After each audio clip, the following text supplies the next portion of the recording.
الحمدللہ وکفا والصلاة والسلام علی من لا نبی بعدہ ولا رسول بعدہ ولا امت بعد امتہ ولا کتاب بعد کتابہ ولا نبوت بعد نبوتہ ولا رسالت بعد رسالتہ اما بعد بسم اللہ الرحمن الرحیم۔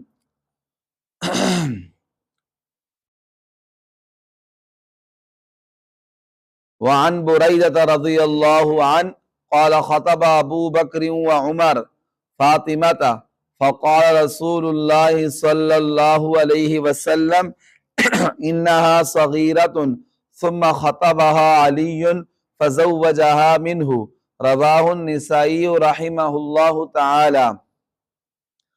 سلام اس پر کہ جس نے بے کسوں کی دستگیری کی، سلام اس پر کہ جس نے بادشاہی میں فقیری کی، سلام اس پر کہ اسرار محبت جس نے سمجھائے، سلام اس پر کہ جس نے زخم کھا کر پھول برسائے، سلام اس پر کہ جس کے گھر نہ چاندی تھی نہ سونا تھا، سلام اس پر کہ ٹوٹا بوریا جس کا بچھونا تھا، سلام اس پر کہ جس کا نام لے کر اس کے شیدائی الٹ دیتے تھے تحت قیصریت اور دارائی، سلام اس پر کہ جس کے پریشان حال دیوانے سنا سکتے ہیں اب بھی خالد و حیدر کے افسانے۔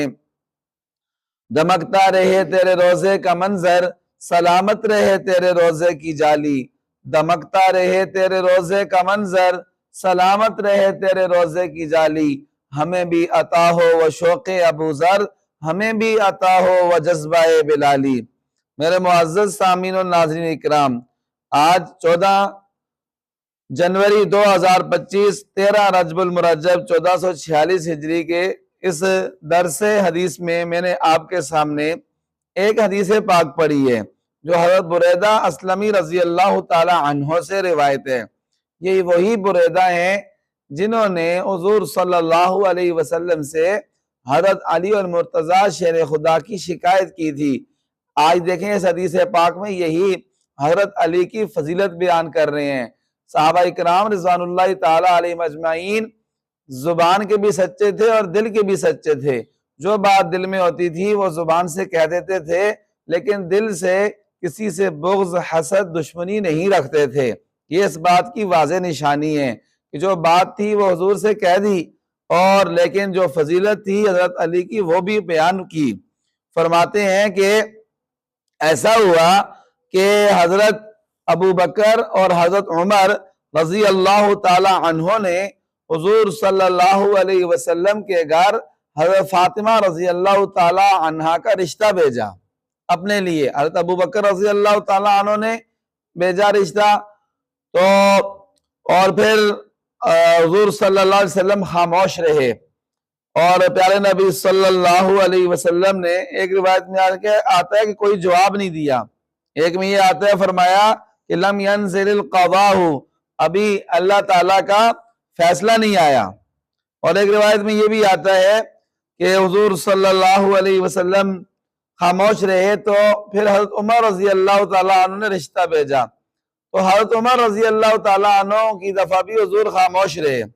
اس کے بعد ایسے ہوا کہ حضرت عبد الرحمن بن عوف رضی اللہ تعالیٰ عنہ نے حضرت علی المرتضیٰ شیر خدا رضی اللہ تعالیٰ عنہ سے فرمایا کہ اے علی، آپ حضور صلی اللہ علیہ وسلم کے گھر حضور کی بیٹی کا رشتہ مانگنے جائیں، حضرت فاطمہ کا، اللہ کے پاک نبی آپ کو رشتہ دے دیں گے۔ حضرت علی المرتضیٰ کہنے لگے اے عبد الرحمن بن عوف، میں تو بہت غریب ہوں، میرے پاس تو رہنے کے لیے اپنا گھر نہیں ہے، کرائے کے گھر میں رہتا ہوں، مجھے اللہ کے پاک نبی صلی اللہ علیہ وسلم مشکل ہی ہے کہ اپنی بیٹی کا رشتہ دیں۔ عبد الرحمن بن عوف نے کہا آپ جاؤ تو صحیح، انشاءاللہ مجھے اللہ تعالیٰ کی رحمت سے امید ہے کہ اللہ کے نبی اپنے پاک بیٹی کا رشتہ آپ کو دے دیں گے۔ حضرت علی المرتضیٰ شیر خدا چلے گئے، جا کر حضور صلی اللہ علیہ وسلم کے سامنے پیش ہوئے، تو آپ رضی اللہ تعالیٰ عنہ سے حضور کے رعب کی وجہ سے اور شرم و حیا کی وجہ سے بات ہی نہیں کرنی ہوئی، خاموش کھڑے ہو گئے۔ اللہ کے پاک نبی صلی اللہ علیہ وسلم نے خود ہی ارشاد فرمایا کہ اے علی، کس لیے آئے ہو؟ فاطمہ کے رشتے کے لیے آئے ہو؟ حضور صلی اللہ علیہ وسلم کو اللہ تعالیٰ نے بتا دیا، فرمایا جی ہاں اللہ کے پاک نبی میں حضرت فاطمہ آپ کی بیٹی فاطمہ کے رشتے کے لیے آیا ہوں۔ تو میرے محترم بھائیوں، حضور صلی اللہ علیہ وسلم نے حضرت علی کو یہ فرمایا کہ انشاءاللہ انشاءاللہ، بس اتنا کہہ دیا، اور حضرت علی واپس آ گئے۔ جب حضرت واپس آئے، حضرت علی عبد الرحمن بن عوف اور باقی صحابہ اکرام نے پوچھا کہ بتاؤ علی کہ حضور نے کیا جواب دیا؟ فرمایا میں تمہیں پہلے نہیں کہہ رہا تھا کہ اللہ کے نبی مجھے اپنی بیٹی کا رشتہ نہیں دیں گے، اس لیے کہ میں غریب ہوں، میرے پاس اپنا گھر نہیں ہے، میں کرائے کے مکان پہ رہتا ہوں۔ تو حضرت عبد الرحمن، حضور نے کچھ بھی نہیں بولا۔ تو حضرت عبد الرحمن بن عوف کہنے لگے جنہوں نے بھیجا تھا اللہ کے نبی نے کچھ تو بولا ہوگا، تو کہنے لگے اللہ کے نبی نے صرف انشاءاللہ بولا ہے۔ کیا بولا ہے؟ انشاءاللہ۔ تو عبد الرحمن بن عوف اور باقی صحابہ کہنے لگے کہ علی تمہیں مبارک ہو، اللہ کے نبی نے اپنی بیٹی کا رشتہ تمہیں دے دیا ہے، اس لیے کہ نبی کی انشاءاللہ ہاں ہوتی ہے۔ ہاں میرے محترم بھائیو، اللہ کے پاک نبی صلی اللہ علیہ وسلم نے ہاں کیوں نہیں کی اسی وقت؟ اس لیے کہ اللہ کے پاک نبی صلی اللہ علیہ وسلم ہمیں سبق اور یہ درس دے رہے ہیں۔ اللہ کے پاک نبی اپنے گھر گئے، اپنی بیٹی فاطمہ کے پاس۔ آپ کو پتا ہے فاطمہ تو بہت نیک بیٹی تھی، ان جیسی نیک بیٹی تو نہ دنیا میں کبھی آئی ہے نہ آئے گی۔ وہ اللہ کے نبی اگر ہاں بھی کر دیتے تو یہ نہیں تھا کہ حضرت فاطمہ کو انکار کر دیتی، لیکن اللہ کے نبی پھر بھی گئے، حضرت فاطمہ سے پوچھا ہے میری پیاری بیٹی فاطمہ علی کا رشتہ ہے، میں ہاں کر دوں یا نہ کروں؟ بیٹی سے جا کر پوچھا۔ حالانکہ میرے محترم بھائیو یہ بھی آتا ہے روایت میں کہ حضرت جبرائیل علیہ السلام بھی آ گئے اور آ کر یہ کہا کہ اپنی بیٹی کا رشتہ علی کو دینا ہے۔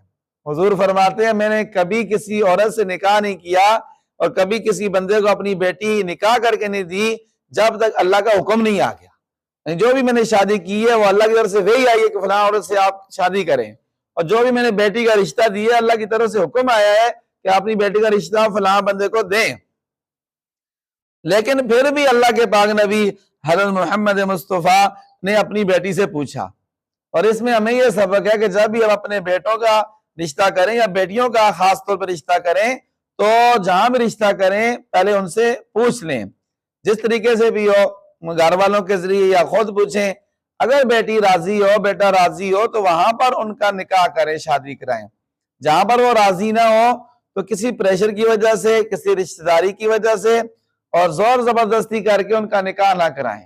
یہ اللہ تعالیٰ نے انہیں حق دی ہے، اللہ کے نبی حضرت محمد مصطفیٰ نے انہیں حق دی ہے۔ پھر دیکھیں ہمارے پیارے نبی صلی اللہ علیہ وسلم نے یہ نہیں دیکھا کہ علی کے پاس مال ہے یا نہیں ہے، بلکہ اللہ کے نبی نے کیا دیکھا؟ حضرت علی کا تقویٰ دیکھا، طہارت دیکھی، ان کا دین کا علم دیکھا۔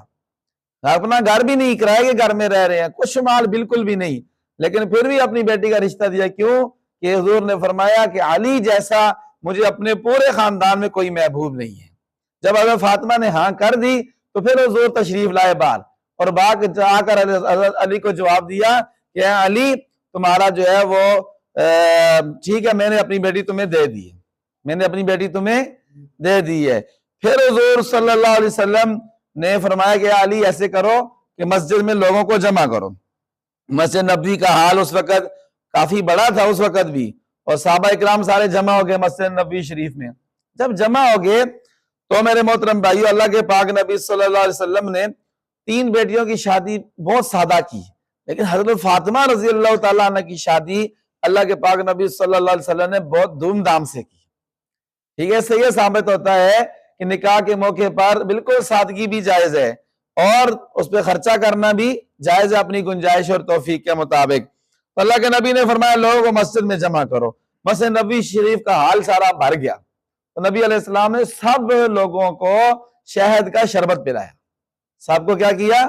پہلے اللہ کے پاک نبی صلی اللہ علیہ وسلم نے نکاح پڑھایا، اور نکاح پڑھانے کے بعد اللہ کے نبی نے فرمایا کہ اے علی میں نے اپنی بیٹی فاطمہ 400 درہم کے عوض آپ کو نکاح میں دے دی۔ 400 درہم کے عوض اپنی بیٹی فاطمہ کا نکاح اے علی تجھ سے کر دیا، اور فرمایا علی تمہیں نبی کی بیٹی مبارک ہو۔ تو جب پھر دعا ہو گئی، 400 درہم مار ہو گئے، اسی وقت رخصتی نہیں ہوئی۔ حضرت علی رضی اللہ تعالیٰ عنہ کو جب حضور نے فرمایا کہ میں نے اپنی بیٹی تمہیں دے دی، تو حضرت علی رضی اللہ تعالیٰ سے پوچھا بھی کہ کیا تمہیں قبول ہے؟ تو حضرت علی نے ایسے جو ہے دونوں ہاتھوں سے کہا کہ اللہ کے پاک نبی مجھے آپ کی بیٹی جو ہے وہ کیا ہے قبول ہے۔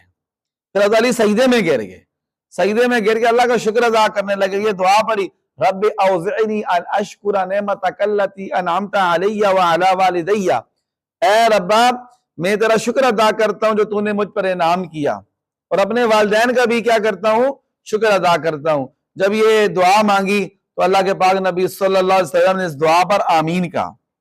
نکاح ہو گیا، نکاح ہونے کے بعد کافی عرصہ جب تھوڑا گزر چکا تو حضرت علی اور حضرت عقیل یہ دونوں حضرت سلمان فارسی کے پاس ہے۔ سلمان فارسی بزرگ صحابی تھے اور پردیسی تھے، لیکن اللہ کے نبی ان کی بہت عزت کرتے تھے، بہت مقام تھا۔ حضور نے ایک موقع میں فرمایا السلمان منی، سلمان میرے گھر والوں میں سے، میرے اہل بیت میں سے۔ یہ دونوں حضرات چلے گئے تو پوچھا کہ کیوں آئے ہو؟ سلمان فارسی کہنے لگے کہ ایسے کرو کہ ہماری رخصتی کرا دو، آپ بزرگ صحابی ہو، اللہ کے نبی سے بات کرو اور ہماری رخصتی کرا دو، نکاح تو ہو گیا پہلے۔ حضرت سلمان فارسی حضرت ام سلمہ کے پاس گئے، حضور کی بیویوں میں سے، انہوں نے کہا یہ علی اور عقیل دونوں میرے پاس آئے، دونوں بھائی، اور کہتے ہیں کہ فاطمہ کی رخصتی حضرت علی کے ساتھ کرا رہے ہیں۔ تو انہوں نے حضور سے بات کی تو حضور صلی اللہ علیہ وسلم نے فرمایا ٹھیک ہے آ جائیں، ٹھیک ہے آ جائیں، اور میری بیٹی کو جو ہے وہ لے جائیں، نکاح تو ہو گیا۔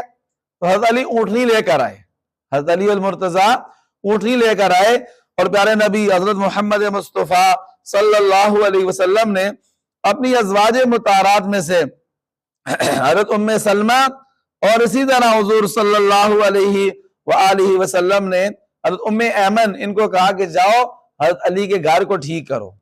یہ وہ جا کر دونوں، حضرت علی کا گھر کچا گھر تھا، دیواریں لیپی، فرش لیپا مٹی کے ساتھ، گارے کے ساتھ لیپ کر اس کو تیار کیا، اور کپڑے لٹکانے کے لیے وہ اینگر وغیرہ کھونٹیاں لگائیں، تیار ہو گیا۔ پھر نبی علیہ السلام نے اپنی ازواج مطہرات میں سے حضرت عائشہ، حضرت ام حبیبہ، حضرت ام سلمہ، ان سے کہا کہ ایسے کرو کہ میری بیٹی فاطمہ کو دلہن بناؤ، آپ کو پتہ ہے کہ مجھے بیٹی میری کتنی محبوب ہے، تو آپ اس کو تیار کرو، اس کو دلہن بناؤ۔ تو یہ دلہن بنانا بھی، شادی کے موقع پر لڑکی کو تیار کرنا بھی، یہ بھی ثابت ہے، لیکن بہت زیادہ بیوٹی پارلروں کے چکروں میں نہیں پڑنا چاہیے، بلکہ گھر میں محلے میں آپ کو پتہ ہوتی ہیں اور لڑکیاں عورتیں ہوتی ہیں جو تیار کر دیتی ہیں، تو ان سے ہی تیار کرا لینا چاہیے۔ تو دلہن بنانا بھی یہ کیا ہے سنت ہے۔ پھر پیارے نبی صلی اللہ علیہ وسلم نے ایک موٹی چادر حضرت فاطمہ رضی اللہ تعالیٰ عنہ کے اوپر ڈالی۔ اس سے یہ ثابت ہوتا ہے جب بھی اپنی بیٹی کو رخصت کریں تو ایسے دلہن نہ ہو کہ سب کو نظر آ رہی ہو، بلکہ دلہن اپنے اوپر جو بڑی کوئی چادر ڈال دے تاکہ اس سے پردہ ہو جائے۔ تو پھر حضور صلی اللہ علیہ وسلم نے ایسے کہ حضرت علی کا ہاتھ پکڑا اور حضرت فاطمہ کا ہاتھ ان کے ہاتھ میں دے دیا، اور فرمایا علی میں نے اپنی سب سے لاڈلی بیٹی فاطمہ تیرے ساتھ جو ہے اس کا نکاح کر دیا ہے۔ اور فاطمہ کو فرمایا فاطمہ مجھے اپنے خاندان میں سے جو سب سے زیادہ اچھا لگتا تھا، سب سے زیادہ مجھے محبوب تھا علی، اس کے ساتھ میں نے تیرا کیا کر دیا ہے نکاح کر دیا ہے۔ اور حضور نے یہ بھی فرمایا کہ ایسا کرنا ہے عشاء کی نماز کے بعد میں نے آنا ہے، نماز پڑھا کے آپ نے میرا انتظار کرنا ہے۔ اللہ کے پاک نبی صلی اللہ علیہ وسلم نے اس وقت بھی جب رخصت کر رہے تھے پانی منگوایا، پانی پر آخری 2 صورتیں دم کی، دم کر کے دونوں کے اوپر پانی چھڑکا تاکہ نظر وغیرہ نہ لگے، اس لیے اللہ کے پاک نبی صلی اللہ علیہ وسلم نے یہ دم کیا۔ اور پھر اللہ کے نبی عشاء کی نماز پڑھا کے دوبارہ حضرت علی کے گھر گئے، وہاں گئے اور دونوں کو پھر واعظ نصیحت بھی کیا، سمجھایا بھی، اور اس کے بعد اللہ کے پاک نبی صلی اللہ علیہ وسلم نے دوبارہ پانی پر دم کی، سورۃ الفلق اور سورۃ الناس، یہ دم کر کے دونوں کے سینے پر بھی چھڑکا، بازوں پر بھی چھڑکا، اور کمر پر بھی اللہ کے پاک نبی حضرت محمد مصطفیٰ صلی اللہ علیہ وآلہ وسلم نے چھڑکا۔ جب رخصتی ہو رہی تھی تو ام ایمن اور اسماء بنت عمیس کو نبی علیہ السلام نے ساتھ بھیجا۔ اسے یہ بھی ثابت ہے اگر دلہن کے ساتھ اس کے گھر کی بہنیں کزنیں اگر کوئی ساتھ جاتی ہیں رخصتی کے وقت تو ان کا بھی جانا جائز ہے، کوئی حرج نہیں ہے، بعض علاقوں میں یہ رواج ہوتا ہے، اور یہ دیکھیں سنت سے بھی ثابت ہے۔ تو اس طرح پھر میرے پیارے سامعین اللہ کے پاک نبی صلی اللہ علیہ وسلم نے دم کرنے کے بعد دونوں کو دعا دی، اللہم اسد جدہما وجمع شملہما وبارک علیہما واخرج منہما ذریۃ صالحہ۔ اللہ کے نبی نے فرمایا اللہ تعالیٰ ان کی جوڑی کو سلامت رکھ، ان دونوں کو برکت عطا فرما، اور ان سے نیک اولاد ان کو عطا فرما، نیک اولاد ان کو عطا فرما۔ تو یہ یہاں تک میں نے آپ کے سامنے بیان کیا ہے۔ اس کے بعد اللہ کے پاک نبی صلی اللہ علیہ وسلم نے حضرت علی کو فرمایا کہ ولیمہ بھی کرنا ہے۔ ولیمے میں کیا کیا تھا وہ جمعے کے بیان میں نے تفصیل کے ساتھ ذکر کیا، ولیمہ کیسا تھا۔ اور اس کے بعد اللہ کے پاک نبی نے اپنی بیٹی کو جتنا تھوڑا بہت ہو سکا جہیز کا سامان بھی اللہ کے پاک نبی صلی اللہ علیہ وسلم نے اپنی بیٹی کو دیا۔ تو اس طرح حضرت فاطمہ رضی اللہ تعالی عنہ کا نکاح اللہ کے پاک نبی صلی اللہ علیہ وسلم نے حضرت علی سے کیا۔ اس حدیث پاک سے بھی حضرت علی المرتضیٰ شیر خدا کی یہ فضیلت ثابت ہوتی ہے کہ حضرت حضور صلی اللہ علیہ وسلم نے اپنی بیٹی حضرت فاطمہ کا نکاح حضرت علی سے کیا۔ تو ہر ایک صحابی کی اپنی اپنی فضیلت ہے۔ دیکھیں یہ حضور کے داماد بن گئے ہیں، اور حضرت ابو بکر حضرت عمر کی کیا فضیلت ہے؟